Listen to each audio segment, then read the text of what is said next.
제가 무당이 되고 나서 처음에 손님을 부른데 왜 오늘도 손님을 보는데 할머니가 따라 들어오고 항아리가 보이고 이 집은 빌던 집안이고 이 집에는 무당집이 있던 집안이고 왜 그런 손님들이 매일 겹치더라 이거예요. 그래서 저는 제가 점을 잘못 보고 있나, 제가 앵무새처럼 똑같은 말을 하고 있나. 아이고 이 집에 빌던 할머니가 있었구만. 옛날에 누가 어떤 할머니가 장독대물 야 니네 집에 시주항아리 모시고 니네 집에 불사항아리 뭐 재석할머니 모신 분이 누구야? 그 할머니가 지금 따라오는데 너 지금 집에 누가 무당이야? 이런 말을 계속 하는데 제가 아이씨 정말 잘못 보나 이렇게 생각한 적도 있었는데 나중에 세월이 지나서 보니까 그런 사람이 아니면은 여러분 집에 올 필요 없어요. 무당집에 잘 안 와요. 근데 간혹 이제 일반인들 우리가 지금 이렇게 시주 할머니가 따라오고 할머니가 따라오고 보이시는 분들을 보면은 대부분 우리가 이제 신기가 있다, 신가물이 있다. 요거보다 조금 더 센 사람들은 우리가 몸주가 있다, 시주가 있다, 시주를 모여야 된다. 그보다 더 세면은 이제 무당이 돼야 된다. 이렇게 말하는데 우리 집에 오는 손님 중에서도 여러분 집에 오는 손님 중에서도 일반인들이 있어요. 전혀 신기가 거의 없는. 근데 완벽하게 없으면 이런 사람들은 사실은 무당집에도 안 와요. 안 와. 있는데 거의 일반인에 가까운 정도로 아예 신기가 제로인 사람들은 무당집에 안 와. 교회 가든지 절에 가든지 아주 안 온단 말이에요. 근데 교회에 절에 가도 이 신기 있는 사람들이 바글바글 하거든. 근데 일반인 중에서 신기가 좀 약한 사람들이 이런 사람들이 오는데 이런 사람들은 완벽하게 특정한 이 목적이 있을 때 목적. 특히 이제 아주 자기 인생에 대대적인 사건이 걸려 있을 때 뭐 관제나 뭐 사업이 지금 망할 것 같은 정도 뭐 집안의 건강이 아주 어떻게 돼서 암이나 이렇게 아주 굉장히 위험한 상황이 있을 때 와요. 이렇게 그렇게 해서 와서 혹시 굿을 권유해도 잘 안 해. 굿도 잘 안 해. 그 설령 굿을 한번 한다고 해도 이 사람은 평생에 한 번이나 두 번이나 굿을 하지 계속 반복적으로 1년에 한 번, 2년에 한 번, 3년에 한 번, 5년에 한 번 이렇게 굿을 하지도 않아. 이런 사람들은 사실은 무당집에 많이 들락거리지 않아요. 제일 많으시는 분들 이런 분들이 많이 들락거려. 자기가 분명히 신기도 있고 촉도 있고 꿈도 자주 꾸고 어느 때는 잠도 못 자고 어느 때는 생각도 많고 그런데 정말로 몸이 아주 지독하게 아프진 않으신 분들이 있어. 그냥 막연하게 꿈에서 할머니가 한번 보일까 말까. 그리고 내가 어떤 때 꿈에서 할머니나 누가 보이면은 그 다음날에 일어나면 좋은 일이 나기도 하고 나쁜 일이 나오기도 하고 또 내가 어느 때 한 번씩 꿈을 꾸면 아주 정확하게 꾸기도 하고 또 내가 어느 때 사람을 만나면 저 사람은 조심해야 돼. 저 사람은 나쁜 사람이야. 저 사람은 그래도 저 사람은 이렇게 하면은 거의 틀리지 않아요. 그 정도 선이라요. 그 정도. 이렇게 이런 사람이 있고 여기서 또 조금 더 강해서 자기 몸에 할머니가 있다는 걸 완벽히 잘 알아. 뚜렷이 알아요. 어느 때는 동자가 있는 것 같기도 해. 어느 때는 나한테 할아버지가 있는 거 알아. 근데 다만 이분들이 내 친할머니인지 외할머니인지 증조할머니인지 구절 그 구분이 되시는 분도 있고 안 되시는 분도 있어. 근데 요렇게 그냥 단지 신가물만 있는 사람들은 분명히 내 몸 안에 누가 있는 걸 아는데 요분이 정확하게 할머니인지 할아버지 동자인지 애기인지 젊은 남자인지 젊은 여자인지까지는 구분이 잘 안 가요. 이런 분들은. 그래서 어쨌든 요렇게 신기가 있고 신가물이 있는 요런 분들을 통해서 우리가 여러분들을 이 몸주다 시주다. 그러니까 이분들의 집안 내력을 보면 반드시 집안에서 단지를 모셨든지 칠성을 모셨든지 재석을 모셨든지 아니면 집안에 무당을 하는 분도 있든지 이런 집안의 사람들이 이런 기운을 갖고 있어요. 근데 우리가 이런 분들을 만약에 똑같이 일반인이나 이렇게 신가물이 있든지 무당이든지 이런 분들을 구술할 때에는 저는 이렇게 이런 분들을 다 통틀어서 이런 분들 구술을 할 때는 내령굿하고 똑같이 구술한다. 내려꽂다고 똑같은 의미로 구슬한다. 단지 이렇게 완벽하게 잘 못 느끼시는 분들은 이런 분들은 그냥 일반인 정도로 구슬해요. 그런데 이때에도 저는 조상을 풀고 이때도 조상을 푸는데 이 일반인들은 일반인들은 순수하게 우리 무당 선생님들이 조상을 다 풀어줘요. 근데 이렇게 돼 있는 사람하고 이렇게 돼 있는 사람하고 이렇게 돼 있는 사람은 반드시 본인이 직접 조상을 놀아야 돼. 본인이 직접 조상을 푸는데, 이런 경우에는 여기 있는 어떤 조상이 몸주 할머니가 거의 한 분 정도인데, 이분이 이 개인이 이 본인이 느끼는 것이 아주 미미하다. 그냥 눈물이 찔끔 나올 것 같고, 우리 할머니 것 같고, 우리 증조 할머니 것 같고, 그런데 이 할머니가 내가 과거 옛날에 이렇게 살고 이런 얘기들을 많이 못해. 잘해야 한 분 정도, 또 많아요. 두 분 정도가 5분에서 30분 정도를 잠깐 하고 말아요. 근데 여기서 이제 직접 이 몸주나 시주가 뚜렷하게 있는 사람들은, 이런 분들은 한 분에서 3분, 많게는 5분 정도가 그저 한 30분에서 많게는 3시간, 예전에 볼 때는 할머니 한 분이 나와서 12시간을 한 자리에서 그냥 하던 우리 제가집도 있었어요. 근데 이런 분들이 분명히 굿을 오래 하든 짧게 하든 한 분이 움직여서 한두 시간을 하든 3분, 5분이 하는데 시간은 30분에서 1시간밖에 안 하든 요 정도밖에 안 돼요. 근데 이렇게라도 하시는 분들, 이렇게 한두 분이 5분에서 30분 정도 하시는 분하고 한두 분이 30분에서 1시간, 3시간 정도 하시는 분들은, 요런 분들은 반드시 항아리를 모셔달라고 요구를 해, 항아리. 근데 이런 분들은 항아리를 안 모셔도 크게 이상이 없어요. 그리고 무당이 되시는 분들은 제가 지금까지 경험해보면 최소한 10분에서 30분 이상이 이 조상님이 움직여요. 그리고 이분들이 움직이는데 최소한 3시간에서 7시간 이상을 오로지 조상님이 자기 혼자 다 해. 그러고 나면 이 사람은 점을 술술술술 잘 봐요.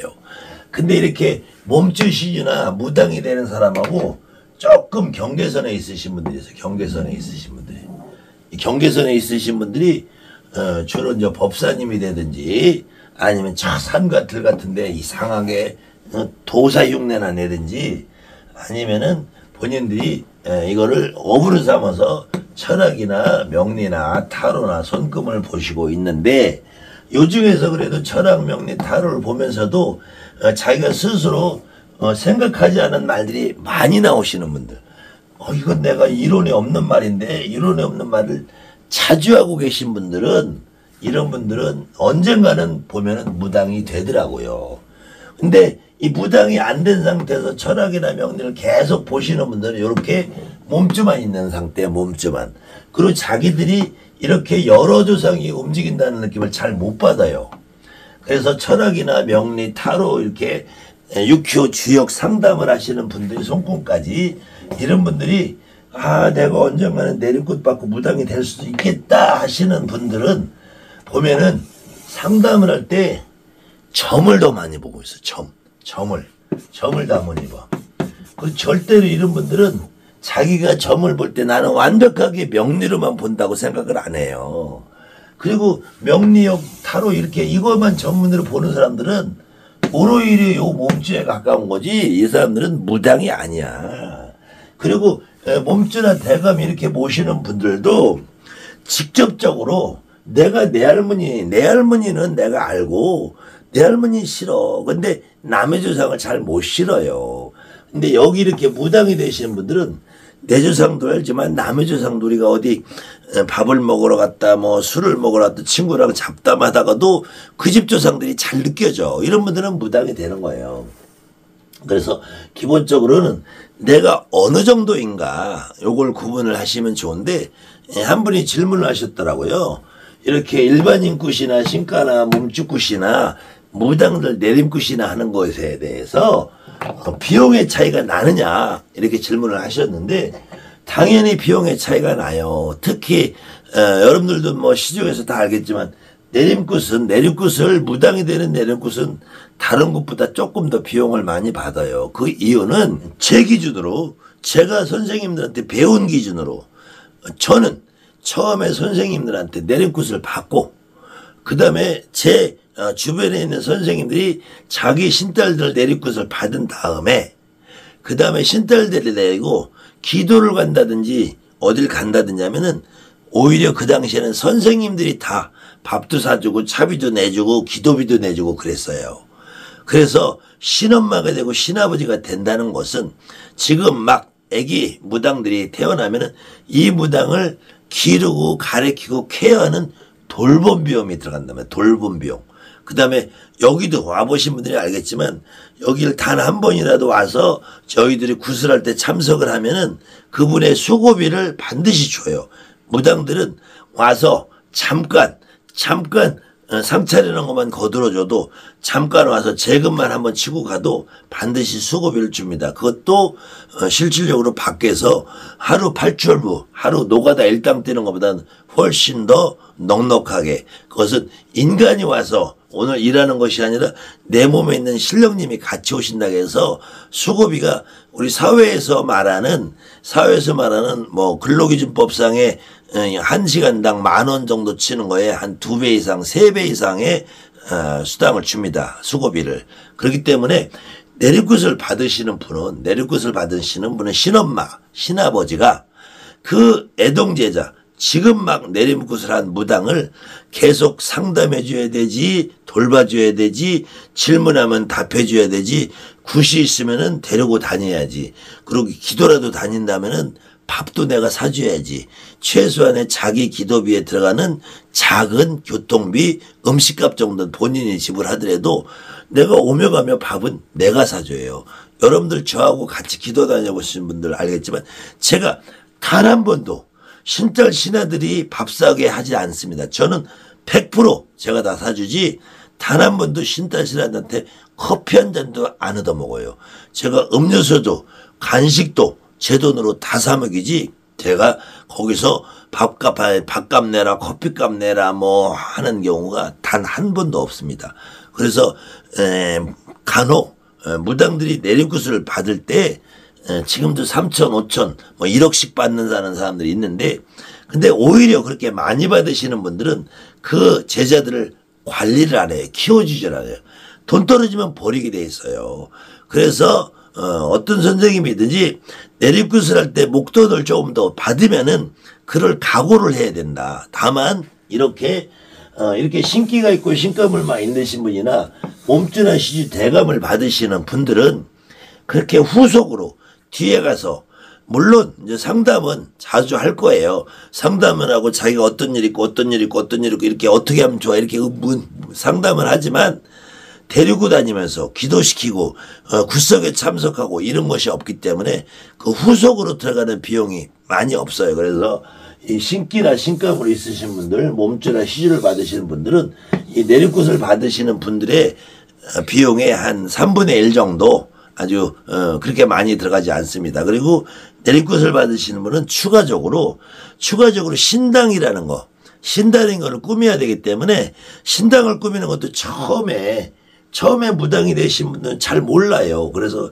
그 절차를 선생님이 해줘야 되기 때문에 단상부터 점상부터 저기에 그림이나 인형부터 옥수그릇 촛대부터 내가 방울을 어떤 걸 사고 작두를 어떤 걸 사고 오방기를 어떤 걸 이거 하나까지 다 선생님이 책임져 줘야 되기 때문에 그래서 그 비용하고 또 최소한 6개월 1년 2년 본인이 스스로 독립해서 할 수 있을 때까지 돌봄 비용 또 최소한의 교육 비용 이것까지 포함해서 내림굿 사시는 분은 몸주를 받으시는 분보다 조금 더 받는 거지 그 이상으로 3천 5천 이렇게 받으시는 분들은 오히려 제대로 돌봐주지 않아요. 그리고 어떻게든지 하면 또 굿 한 번 더 시켜 먹으려고 조상굿 해라 작두굿 해라 호주굿 해라 뭐 별 핑계를 다 해서 기도 갈 때 기도비를 100만 원 내라 50만 원 내라 뭐 신당할 때 저만식 비용을 더 내라 어쩌고 저쩌고 그러다 보면 어느 순간 1억 2억 넘어가고 나는 빚더미에 앉아있는 거예요. 그러니까 그냥 단순하게 이렇게 신가물이나 신기가 있고 몸주나 시주를 받으시는 분들은 굳이 몇 천만 원씩 이렇게 하는 굿에 끌려다니지 마시기 바랍니다. 그러니까 일반인들 상식에서는 비용이 많이 받아요. 근데 무당들이 구슬하면서 비용을 일반 상식선에서 좀 비싸게 받는 것은 사실은 무당들은 구슬 한번 뛰면은 그 집 조상의 직위로 거의 하루 이틀 3일 심하게는 일주일 열흘 밥도 못 먹고 아무것도 못하는 경우들이 많이 있어요. 그만큼 고통스러운 시간이 있기 때문에 그 생명수당 받는 거라고 생각해. 무당들이 왜 이렇게 굿값을 많이 받나 이렇게 생각하실 거 없어요. 무당들은 그만큼 고생하고 그만큼 고생한 무당들한테 구슬했을 때 효과가 좋으니까 너무 비싸게 많이 받는다고 좋은 것도 아니고 너무 싸고 저렴하게 받는다 좋은 것도 아니고 최소한의 그 구판에 모신 선생님들의 수고비, 그다음에 음식값, 그다음에 그곳을 주관하는 선생님의 인간의 수고비, 실력님목 그렇게 있기 때문에 적정한 선은 그래도 너무 크지 않고 너무 작지 않은 금액이 될까 합니다. 아무튼 정확한 금액이나 내용은 궁금하신 분은 직접 전화를 하시면 제가 알려드리겠습니다.